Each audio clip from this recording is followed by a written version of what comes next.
Oh, no. She's not ready. I'm not ready. Okay. Okay.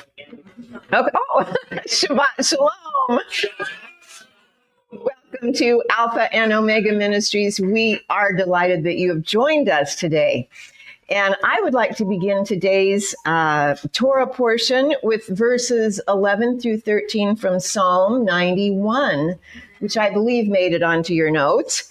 Psalm 91, 11 through 13, for he shall give his angels charge over you to keep you in all your ways. In their hands they shall bear you up, lest you dash your foot against a stone. You, everybody say you. You shall tread upon the lion and the cobra, the young lion and the what? Serpent. Remember that. And you shall trample them underfoot. Yes. All right. So as we go through today's material, I want you to keep those words in mind. So our Torah portion today is Ha'azinu, which means listen. Let's see, I'm really back here. Listen, oh heavens. I'm going to move this back just a bit.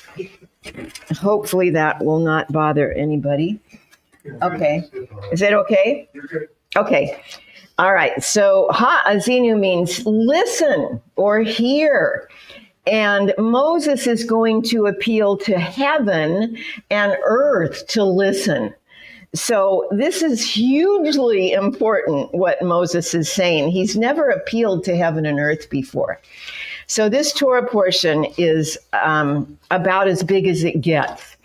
A famous rabbi named Radak explained that the land of Israel needs constant redemption.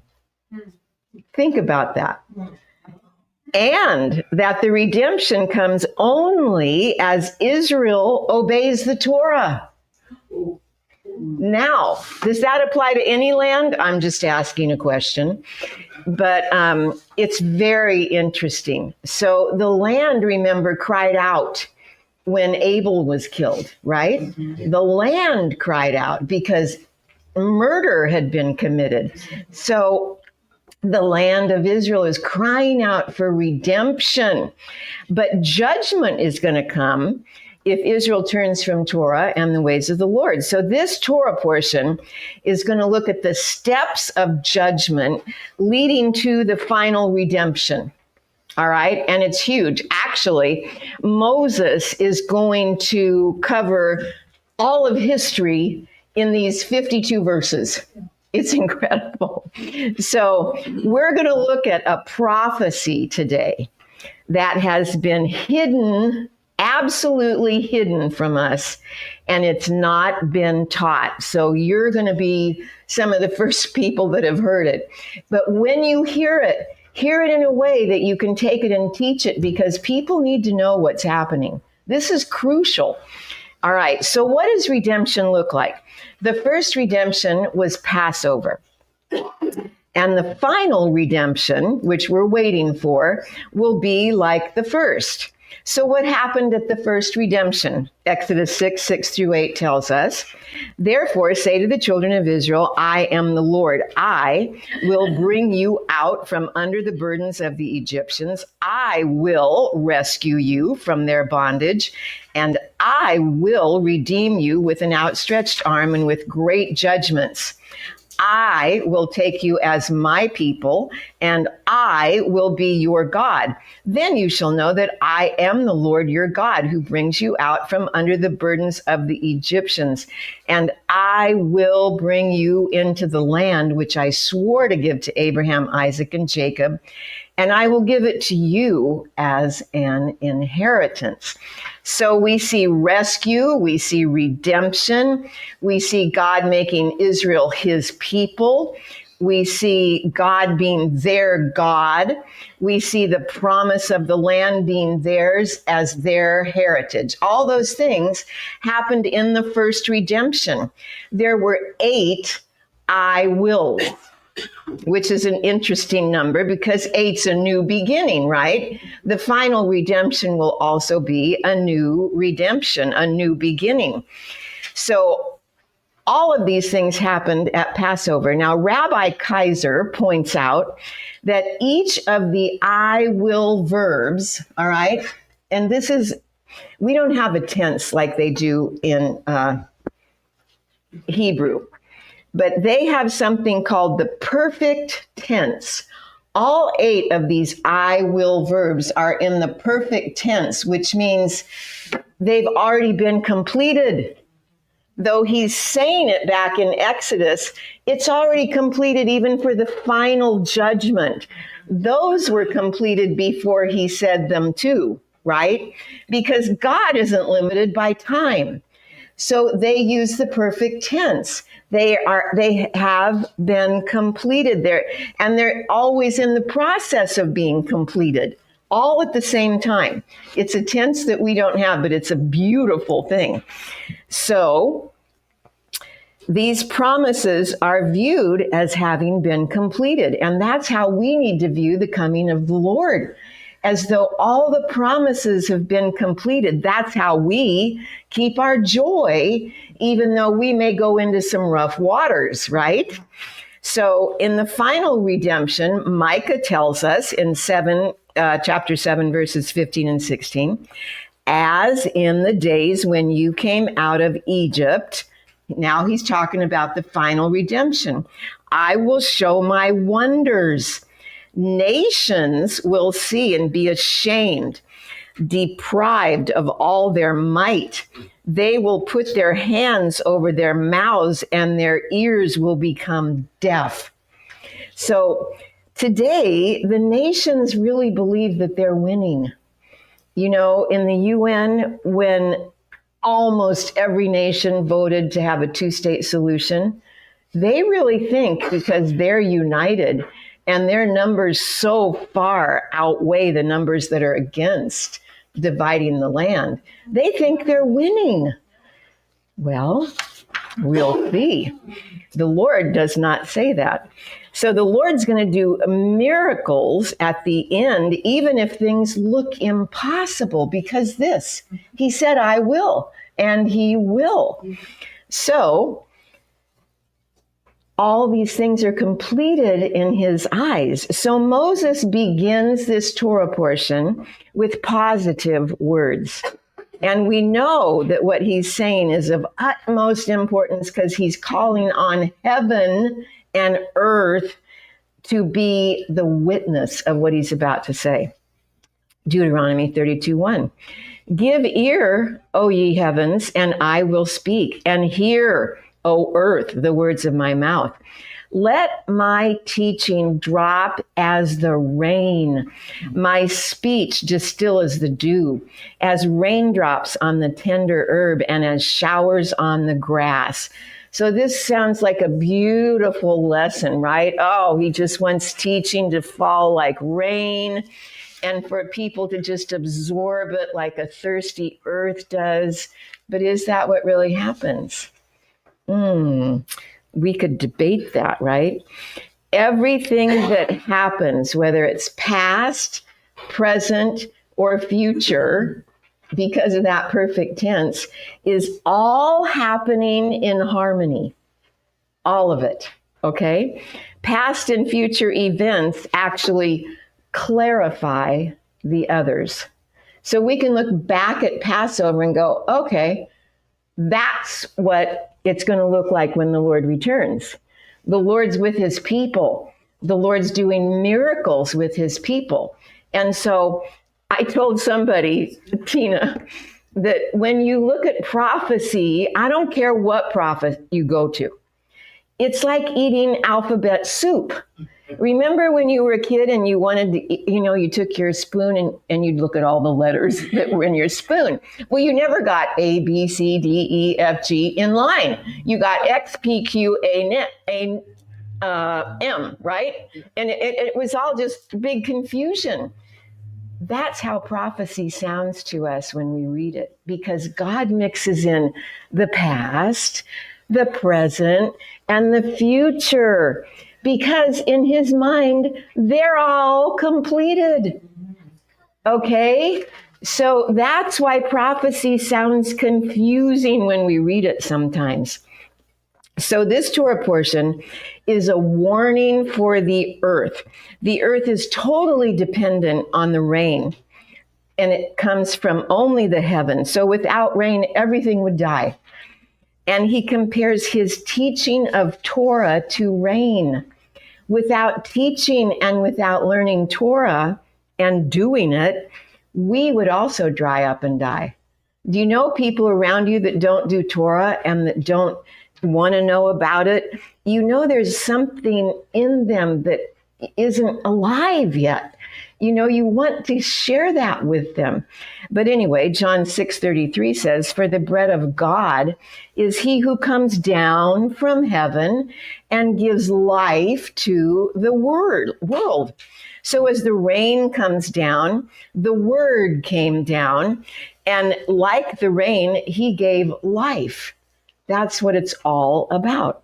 Proverbs 4:20-22 says, "My son, give attention to my words, incline your ear to my sayings. Do not let them depart from your eyes. Keep them in the midst of your heart, for they are life to those who find them and health to all their flesh." But there was a problem. And of Israel, the prophet Zephaniah said in chapter 3, verse 4, "Her prophets are insolent, treacherous people. Her priests have polluted the sanctuary. They've done violence to the law." So, or to the Torah. And today the same could be said of a lot of Christianity. It's not being taught the way it was intended. When it's not taught the way it was intended, we do violence to it. That's what it means. So Israel didn't let the rain penetrate their hearts. It has to penetrate. The word of God, if it falls on hard ground, it doesn't penetrate. The word did not unite them with God, and that's what it's all about. We have to be united with God in his word. Otherwise, we're not united. So Moses tells them what will happen throughout history. First, he reminds them that the Lord gave Israel the best of everything. And I'm going to go through Deuteronomy 32, 3, 4, 10 through 14, selected parts, just to give us an overview of how good God was to Israel. And he says, "For I proclaim the name of the Lord, ascribe greatness to our God. He is the rock. His work is perfect, for all his ways are justice, a God of truth and without injustice. He found him is Israel. He found him. He encircled him. He instructed him. He kept him as the apple of his eye." And I'm going to add here, if you are the apple of God's eye, do you know what that means? It means that you are walking so closely with God that you can see your reflection in the pupil of God's eye. That is a beautiful thing. But that's up to us. We determine how close we are to God, right? So he carried them on his wings. He made him ride in the heights of the earth. He made him draw honey from the rock, meaning that God provides for his people in miraculous ways. How do you get honey out of a rock? Well, God can, even amid harsh and barren circumstances. And the scripture goes on, "And you drank wine, the blood of grapes." But, and we're going to get to the but part in a minute. We see God was with them. He loved them. He cared for them in miraculous ways. But here's the but. Would the blessings become their God?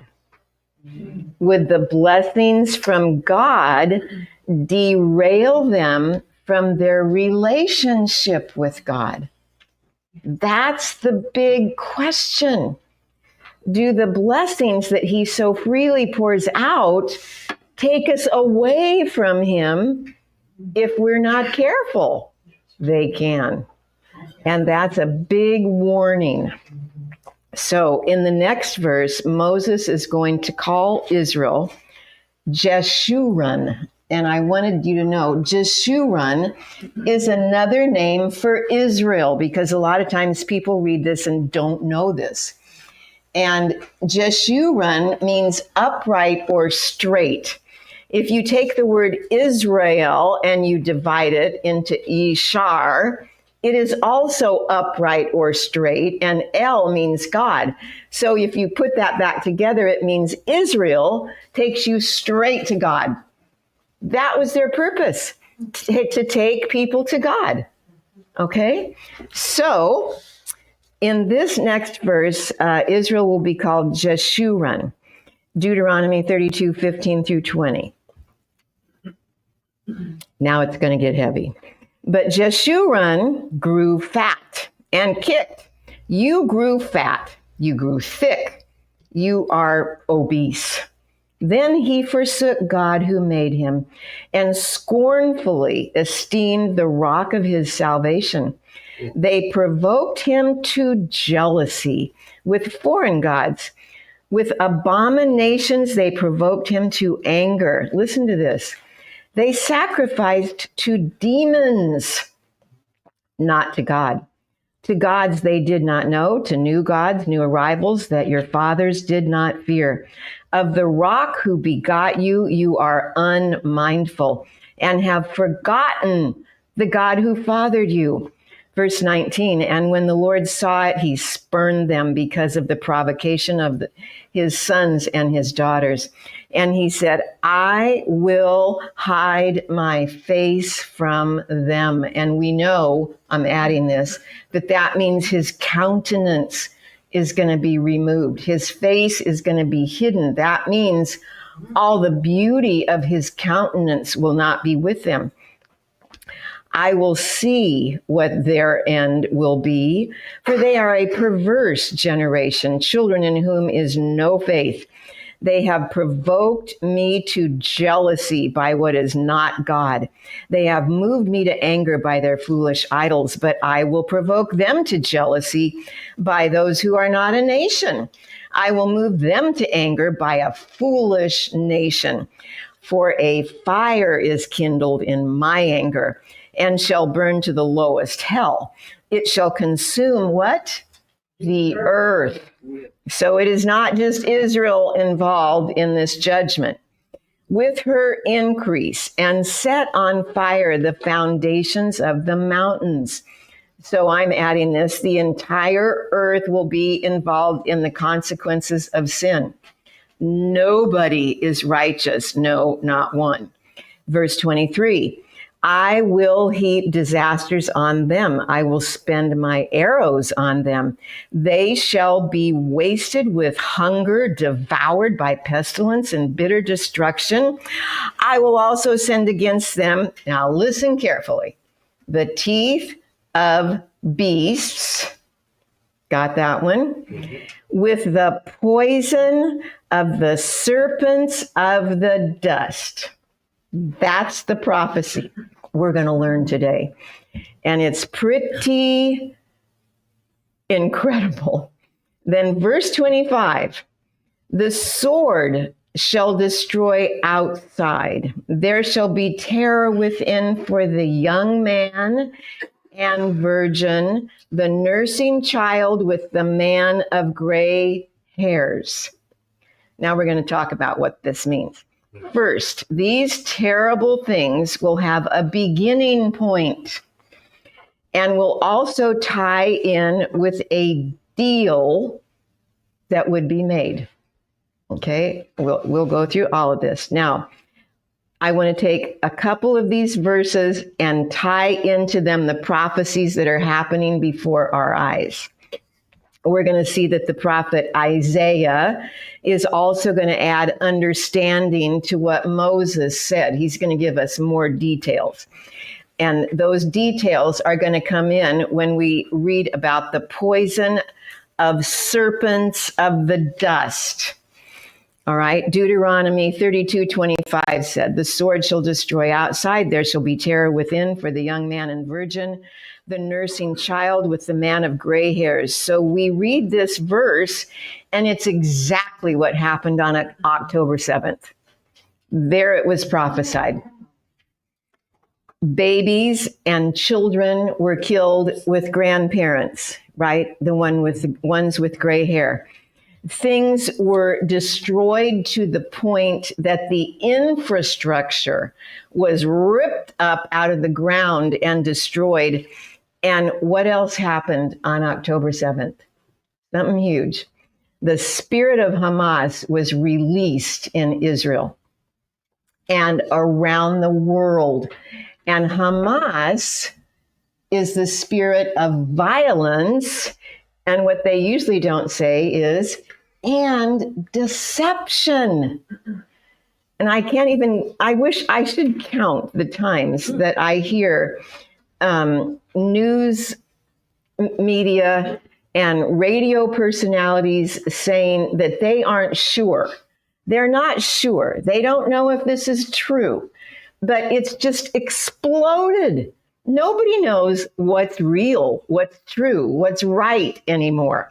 So those things exploded 2 years ago. Already 2 years. It's October 4th. 3? Is it? No. Two.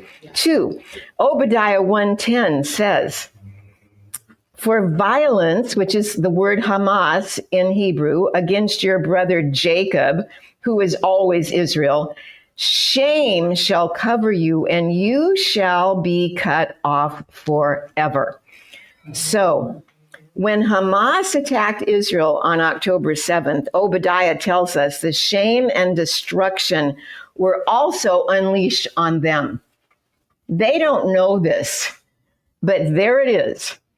October 7th, 2 years ago, so much has unfolded since.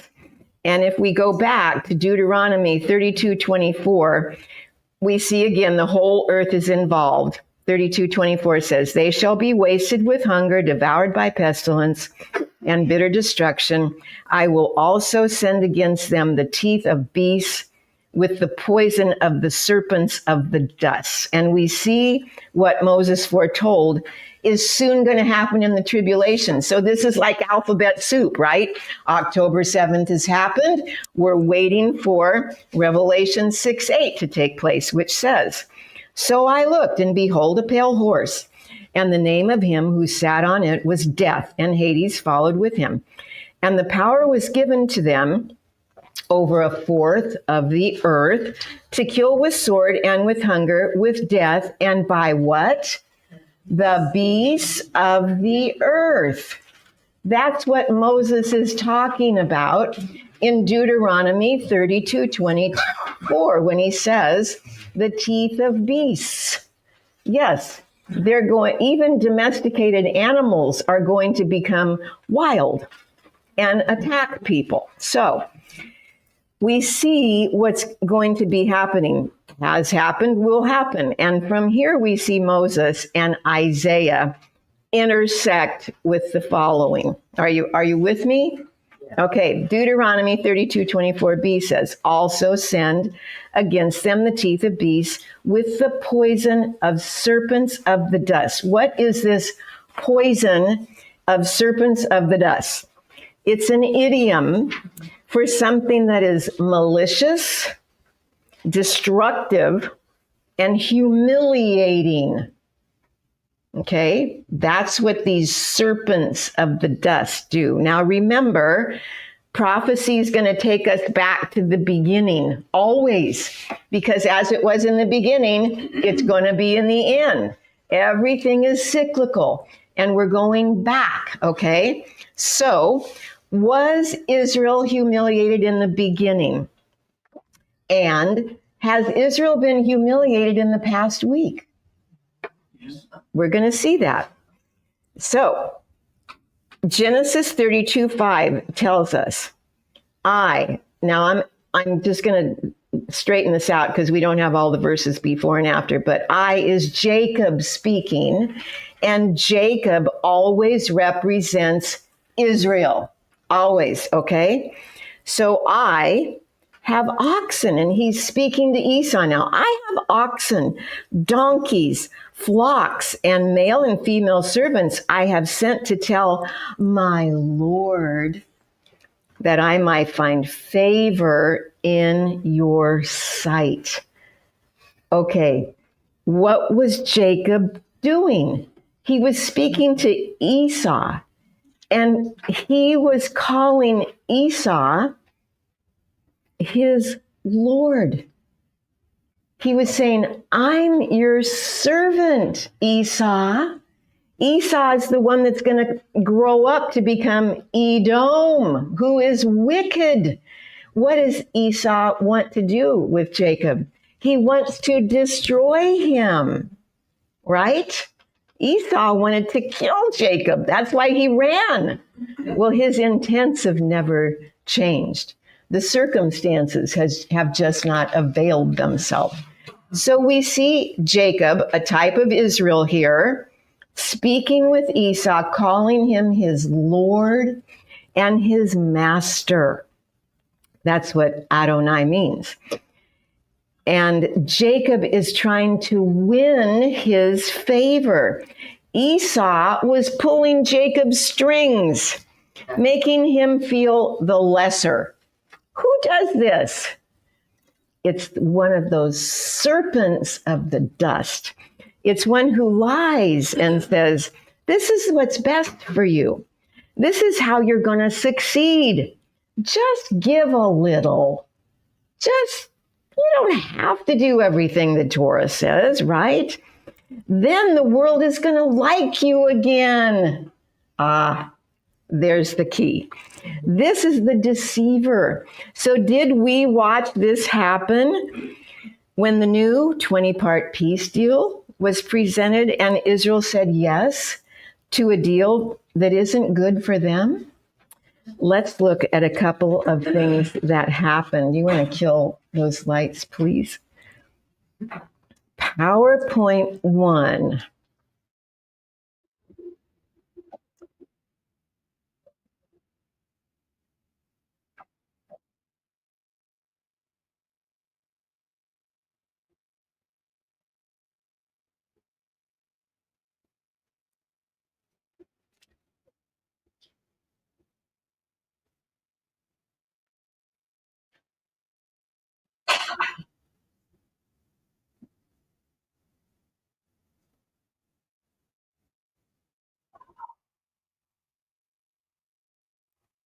Okay. So go ahead and hit the lights for a second. Bibi Netanyahu had to apologize to Qatar for bombing them. They were trying to take out the Hamas leaders that have been sheltered in Qatar. And who caused this to take place? Who forced? Yeah, I'm just asking questions. You have to draw your own conclusions. But remember, Jacob bowed to Esau. We are watching prophecy fulfill itself again.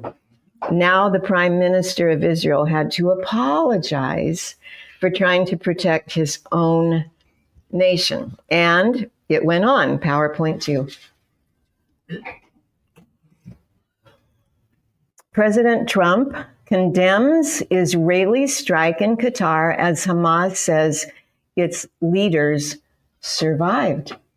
So they didn't actually take out the leaders as they thought they had. I think they got one lower one on the totem pole, but that was their intent. So what he apologized for was for killing one civilian that was a Qatari citizen. And PowerPoint 3, Trump order pledges that the U.S. will defend Qatar in the event of an attack. Okay. That's pretty mind-boggling. So, draw your own conclusions. Everybody has their own ways of thinking about what's happening. But if you listened to President Trump reading the 20-point deal, did you wonder how it was helping Israel?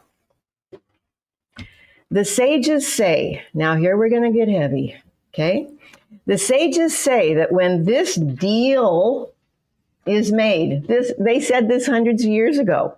They didn't know the deal that they were talking about, what it would entail, how many points it would have, nothing. They just said, when this deal is made, the two-state solution will begin to come to pass. And that is the day Satan is birthed into the world on a new level. Okay? That's the critical thing. This is huge. What does this mean? We know that we're in the end times. All right. So has anybody ever heard that Satan would be birthed into the world? Not one of you. And it's 100% happening before our eyes. Now, let me try to make this understandable. Okay. We know that we're in the end times, right? I'm going to move this a little bit. And we know that the words Chevle Mashiach mean birth pangs of the Messiah. Everybody know that? We've used those words in here before. So if you see the words Chevle Mashiach, we know, birth pangs of the Messiah. When we're in the birth pangs of the Messiah, we know that certain things are going to be happening, right? Because all of Matthew 24 and Luke, and you can go through the Gospels and see that the birth pangs were spelled out in advance. Yeshua told the disciples what was going to happen, and that these were going to be the birth pangs that would usher him into the world, right? Hold that thought. Now, that's on the Messiah's side. Here's a Hebrew word for you that we have not covered before. It's poranut. Everybody say it. Poranut. And it means the birth pangs of Satan. Not literally, but this is how you know the birth pangs of Satan. Everything is going to be upside down in the world. Have you noticed that?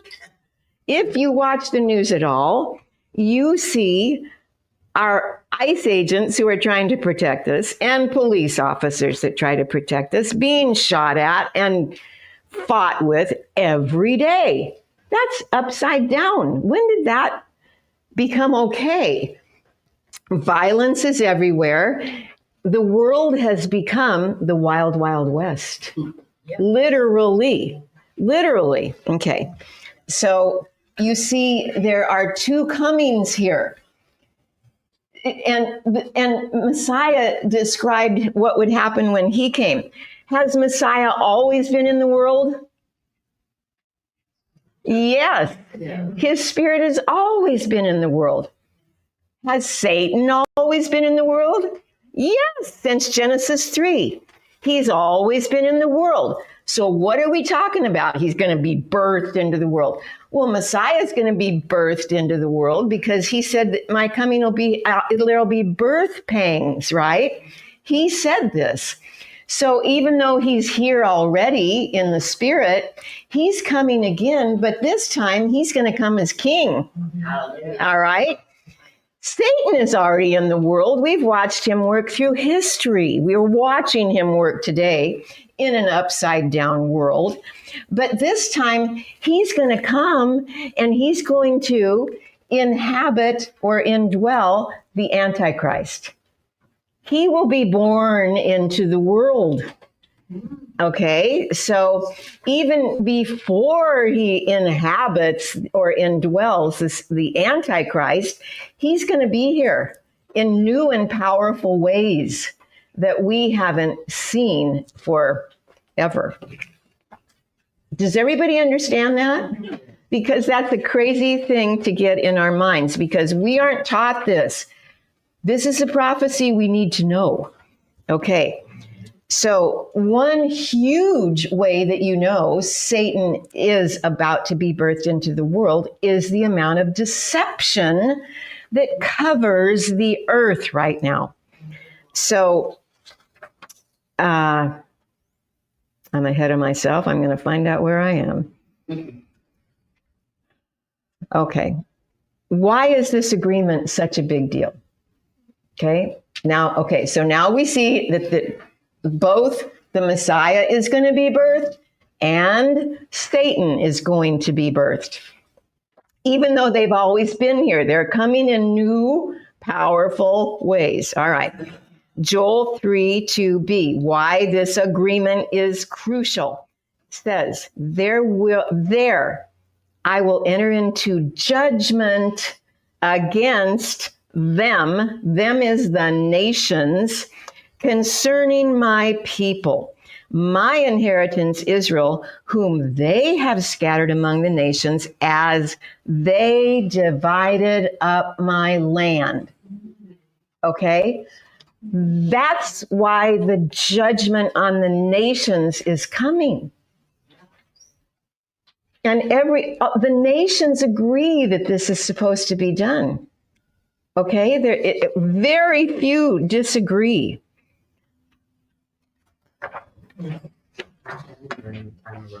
Now, who did that say was going to divide the nations or the land of Israel? The nations. It never says. You can read Joel until you turn purple, because I tried it this week. And it's not there. I looked and looked and looked for a place where it says, and Israel agreed. Never. It doesn't say Israel agrees. It says the nations do it. Period. That's what it says. It's crucial to understand this. All right. Why is this deal that was presented this week? Honestly, I've been nauseous about this ever since I watched it happen on TV. And then, then I started thinking, well, this has to agree and that has to happen. And by golly, what happened? Hamas comes out and says they agree to release all the hostages, dead and alive, and they have a few other little issues that they have to get straightened out. Now, if they will get straightened out, we don't know. But look at what number 19, this is a PowerPoint 4 of this deal, says.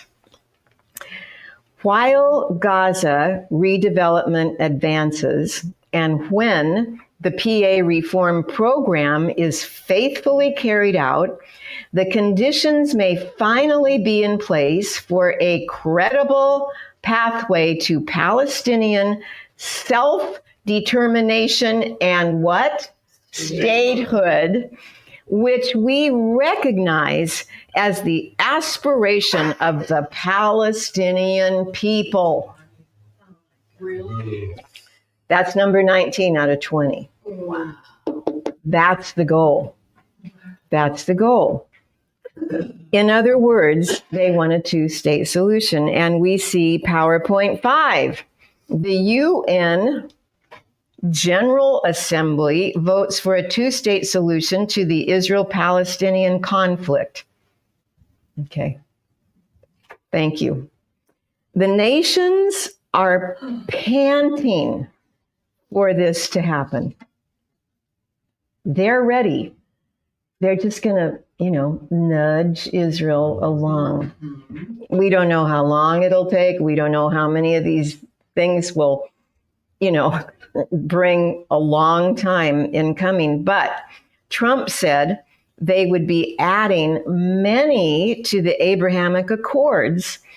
Is this the deal that the prince who is to come will strengthen, as it says in Daniel 9:27? And he, speaking of Satan being birthed right now, he will confirm a covenant with many for 1 week. But in the middle of the week, he will put an end to sacrifice and offering. And on the wing of the temple will come the abomination that causes desolation until the decreed destruction is poured out upon him. Okay? I'm not saying Trump is the Antichrist. Absolutely not. I do not believe that. He is a man that the Lord is using to hasten his coming. He is. So Deuteronomy says, the poison of the serpents of the dust. Who's the serpent? Genesis 3:14. So the Lord God said to the serpent, because you have done this, you are cursed more than all cattle and more than every beast of the field. On your belly you shall go and you shall eat dust. So there we have the serpent that's going to be eating dust. It's the same serpent, okay, that we're speaking of in Isaiah. So Isaiah now is going to give us more details about this phrase that comes out of Deuteronomy 32. And he says in Isaiah 59, 4-6, no one calls for justice. Do you hear anybody calling for justice for Israel right now? No. Nor does any plead for truth. Oh my goodness. They trust in empty words and speak lies. They conceive evil and bring forth iniquity. They hatch vipers' eggs and weave the spider's web. He who eats of their eggs dies. And from that which is crushed, a viper, or a better word there would be serpent, breaks out. Either word is correct. A serpent breaks out. Have you ever heard of this prophecy? There it is. And it's what's happening right now. So when the egg is crushed, what does that mean?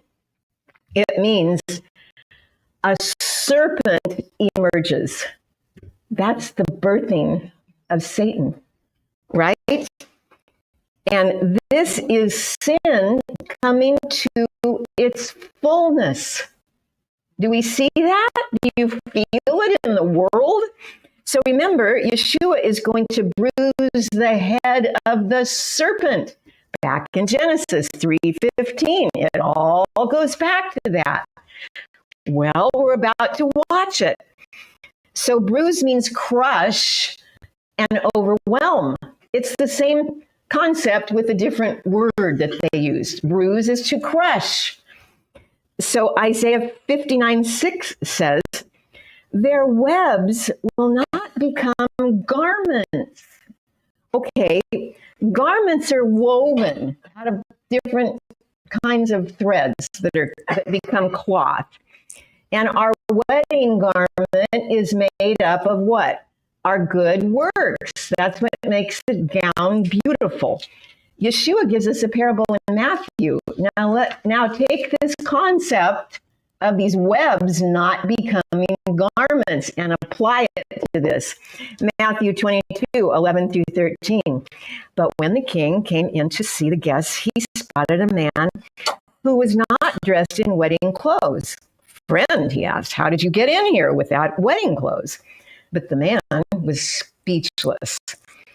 Then the king told the servants, tie him hand and foot and throw him into the outer darkness, where there will be weeping and gnashing of teeth.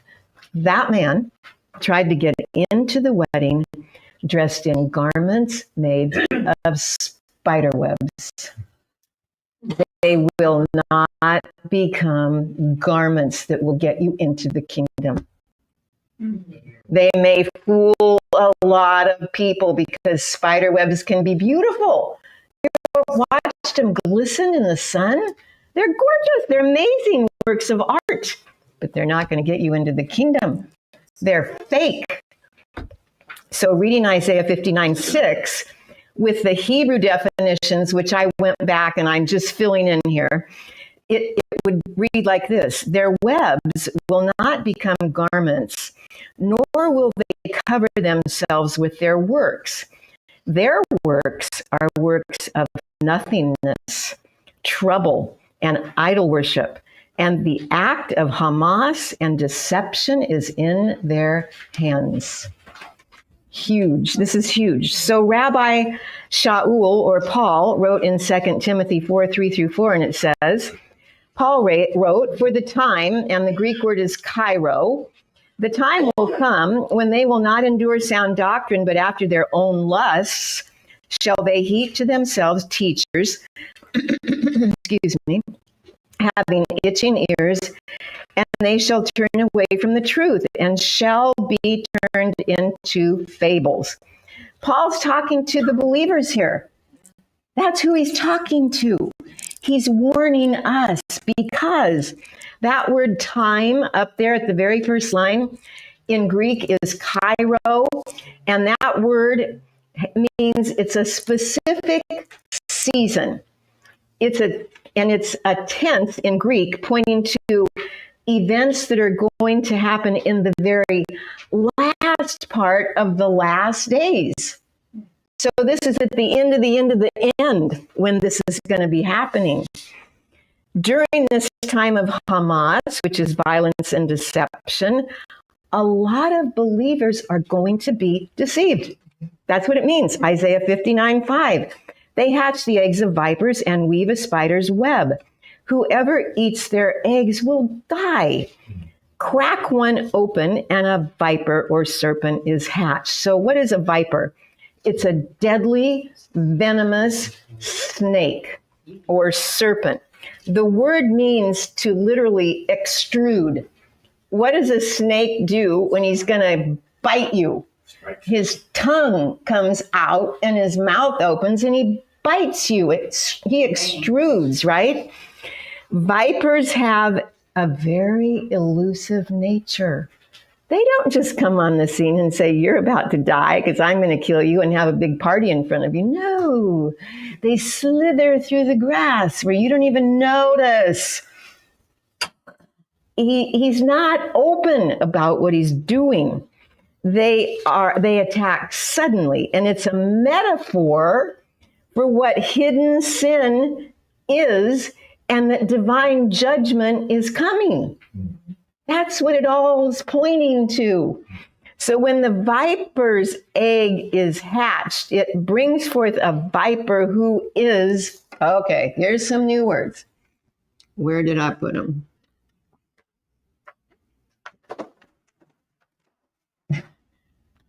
The Sitra Achra, who is Satan birthed. Sitra Achra actually means a dark realm that exists in opposition to the holy realm. Well, who is the ruler of the dark realm that fights holiness all the time? It's Satan. Now watch in Hebrew. Am I at the right place? Yes. Watch in Hebrew how you know this is Satan. A spider web in Hebrew is kurei. Now, the root of the word kurei, spider web, is kor. So here's the resh and here's the kuf. That's the root. It means cold. He's cold to Torah. He doesn't like God's word. He's cold to it. And shaker, here you see the kuf and the resh again. Shaker is lies. Who is the father of lies? Yes. So all of this comes from the spider web from which the Sitra Achra is birthed. The dark, dark deception that's come upon the world. Okay? The dark web. Yes. Matthew 24:4 says, Yeshua answered, see to it that no one deceives you. That's why deception comes from Satan. Isaiah 14:29, a political oracle against Philistia warns that from the root of the snake will spring up a viper, foretelling a subsequent ruler.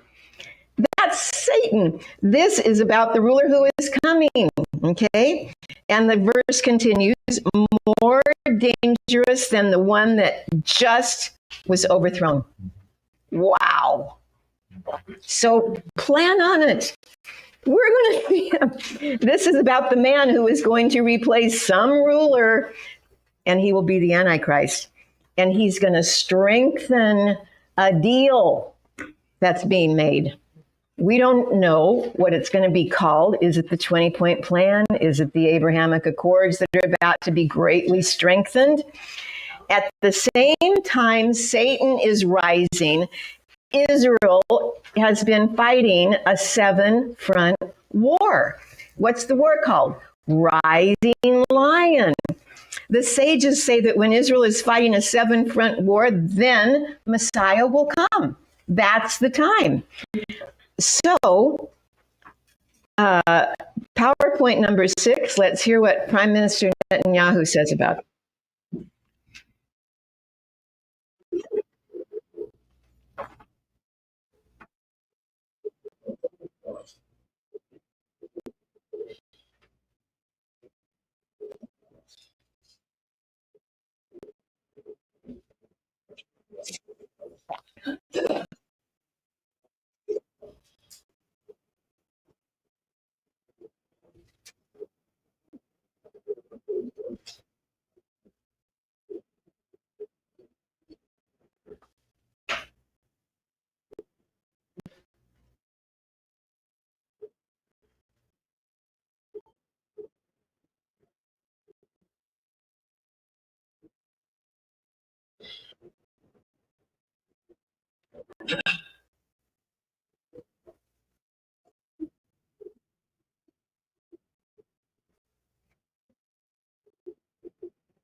Yes.